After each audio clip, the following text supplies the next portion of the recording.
I'm on a walk today in the French Alps. It's very foggy. It's the middle of autumn. I thought this would be the perfect time to talk about how I feel about the colors of autumn. It's really beautiful. I'm up here with my son. Hi. Hi.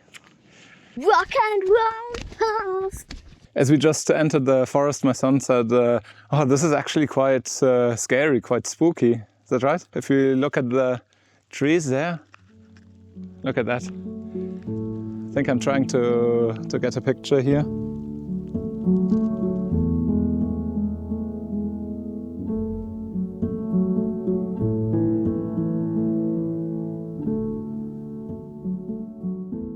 So I remember a few years ago, I always used to feel kind of sad during autumn. It was a bit weird because I was already into photography and I could tell that a lot of people on the forums, on the internet, were really quite excited about the season.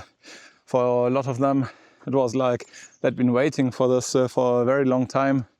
And I didn't dare to say it, but something wasn't quite the same for me.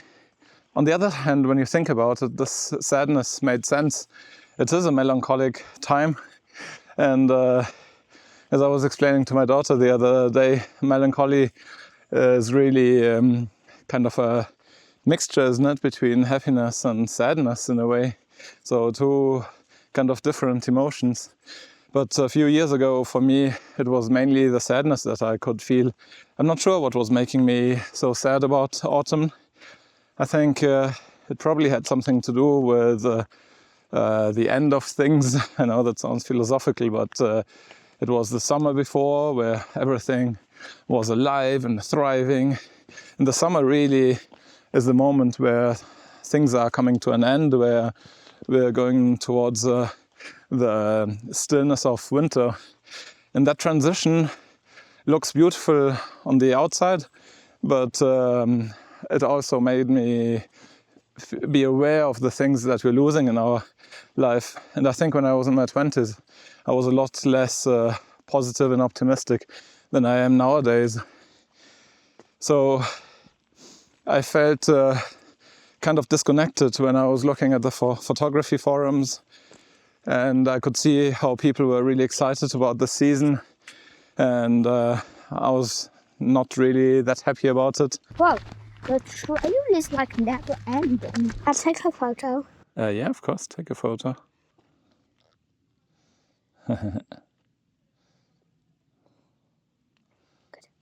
Very nice. It's a very long trail. A lot of fallen trees. It's 1 o'clock in the afternoon and it looks so dark. So I remember another time a few years ago when I was still living in the French Jura mountains, and it was the same season as now, and the colors were the same, literally. Maybe they were even stronger than today. I mean, here it's not quite peak color yet. And I remember that I wanted to go for a walk along a little river, a little stream close to where I lived. And I was very excited about it. I'd been thinking about this the whole week. Oh my God, I just have to take a picture here, don't I? Yeah. Wow, look at what we just found. The sun is peeking out through the clouds behind me. Oh, let's see.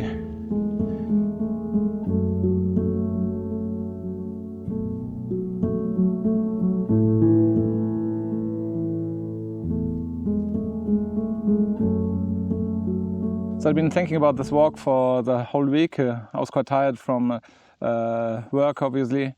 And when I set off on the Saturday, I had quite high expectations. By then I'd seen quite a lot of beautiful photos on the internet, and I just imagined that this would be the perfect spot to get, very colorful images.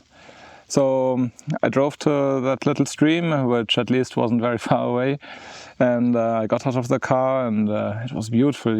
It was slightly foggy like today here, and I could just see those colors and feel the earthy smells in the air, and it was a little bit humid as well, with some water dripping down from the trees, and it was a really beautiful day. But I was just there for a photograph, so I didn't really take all of that in. And maybe that's why I wasn't going to have such good results. I set off for the walk, walking along that stream, listening to the pitter-patter of the water. It was really amazing, really beautiful. Until I got to a place where there was like a huge waterfall. The stream is quite special because the water doesn't just come down from the mountain, but it comes out of like the source is huge. It just comes out of the mountain suddenly, and then in that place you've got lots of waterfalls, and the leaves from the trees had fallen into the kind of puddle at the bottom, and I was taking some photos there. I thought I had a really nice composition, or several compositions, took my photos, and as soon as I had the photos I thought, let's go home and see on Lightroom what that was like.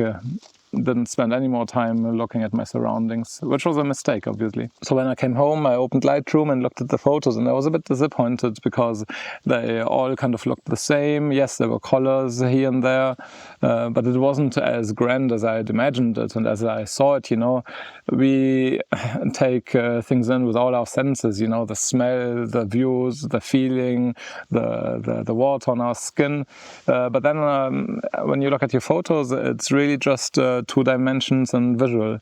So I was disappointed by my photos, and I thought that there was at least one which was good, and I post-processed it, but still it wasn't that great, and it really bugged me because I thought that the whole trip of that walk had been to get nice photos, so I was really disappointed. And that's stupid because like today, for example, I'm out here and I'm really enjoying it. I can hear the birds.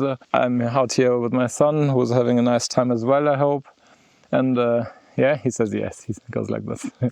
And I think that's maybe the point of mindfulness, that some things are important to us, but if they don't work out, we shouldn't let that spoil our experience. And unfortunately, I don't have the best memories from that walk along the stream from a few years ago because I didn't have the right frame of mind, I suppose. Yeah, I think we've just noticed something. Actually, my son noticed it. Sun rays. And look how amazing this is. Just getting out of the fog.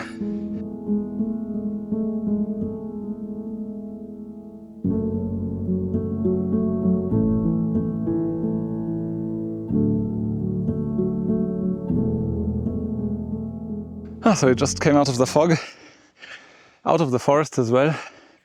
It's beautiful up here. Look, there's the mountains. There's the top where we're going to, right up there. Afterwards we're going to come back down through the valley there in order to not do the same way. So another thing I remember a few years ago was it was autumn again, and I really wanted to go on a beautiful photography trip. But that was the planning that really got hold of me. I went online, I just looked on the forums and I planned, and I was waiting for peak color around me. I was looking, what other photographers were saying, and I was waiting for the perfect moment. I was doing so much research that I might have forgotten to actually go out and take some photos. I remember one weekend, I got up in the morning and I thought I just need to check one more thing. So I went online again and had a look at what the conditions might be. I had a look on social media. And I forgot that the most important thing is really to have an experience and that the planning can really be the death of creativity. So then one morning I woke up, I looked outside and I saw there were no leaves on the trees anymore. Autumn was essentially over. It was the beginning of winter, and I had missed all of it because I had only planned. So that was another disappointment. We've just arrived at a spot where you can see the sea of clouds. Look how glorious this is. I would love to live like our house is floating on the top of everything, and if we wanted to, we could just go onto a mountain when we wanted to. Whenever we want. Wouldn't that be amazing? Like when you're floating, you can steer where you want to go. So one morning I woke up and I had had enough. I thought, this is getting ridiculous. You know, I'm thinking so much about photography, not taking any photos or not taking photos that I enjoy, and missing out on the experience. And I kind of gave up on it. I thought, well, you know what, then let's just leave the camera at home and go for a walk, because I felt a bit frustrated, and I thought, what better than sometime in nature to, you know, feel a little bit better, reconnect. So I packed my bag, went up to the mountains, went for a walk, and left my camera at home. And I arrived there, got out of the car, could smell the earthy smells. It was really beautiful. And for the first time, suddenly, I really enjoyed myself. I enjoyed the scenery, I enjoyed the experience, and started walking. I took it slowly, took everything in, looked at the clouds, at the colors, at the leaves falling.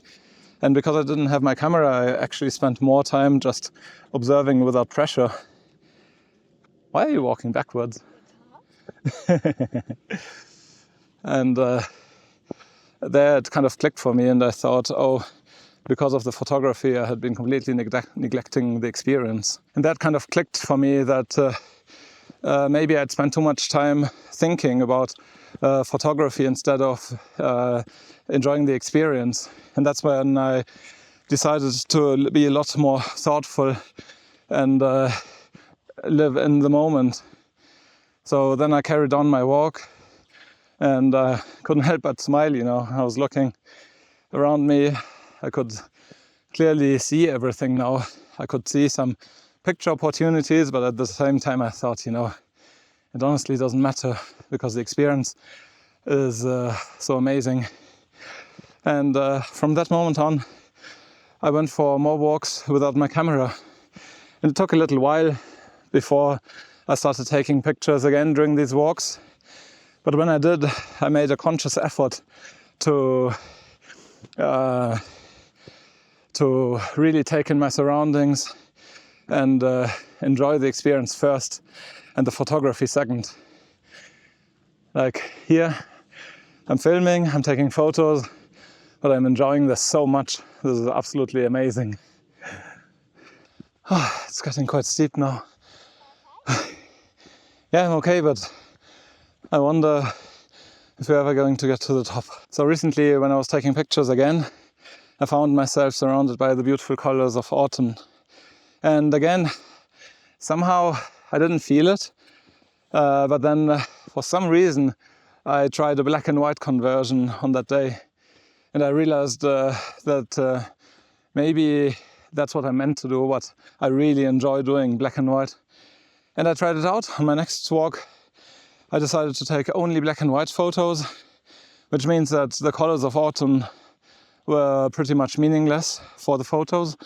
And I was able to just enjoy the colors and have a really good experience and take pictures on the side. So by focusing on black and white for my photography, I was able to kind of disconnect the experience and the photography. Now, I love autumn, it's beautiful, but it's an experience. I'm actually living it. And on the side, I'm taking photos, black and white photos. And that really took so much pressure away from me.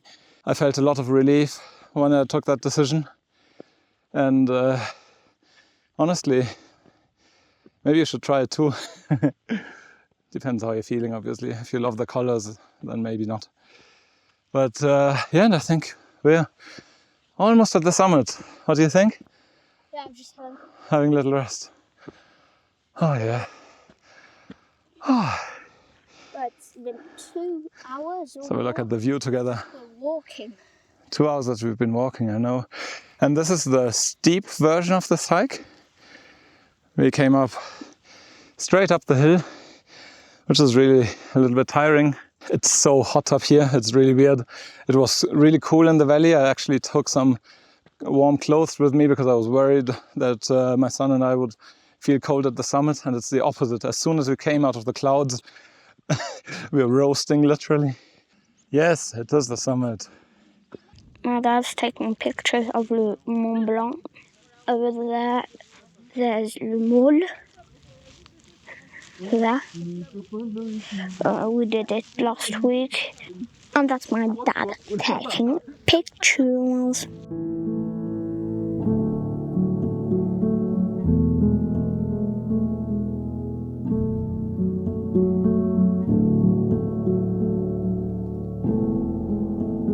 Now we've walked down from the summit there.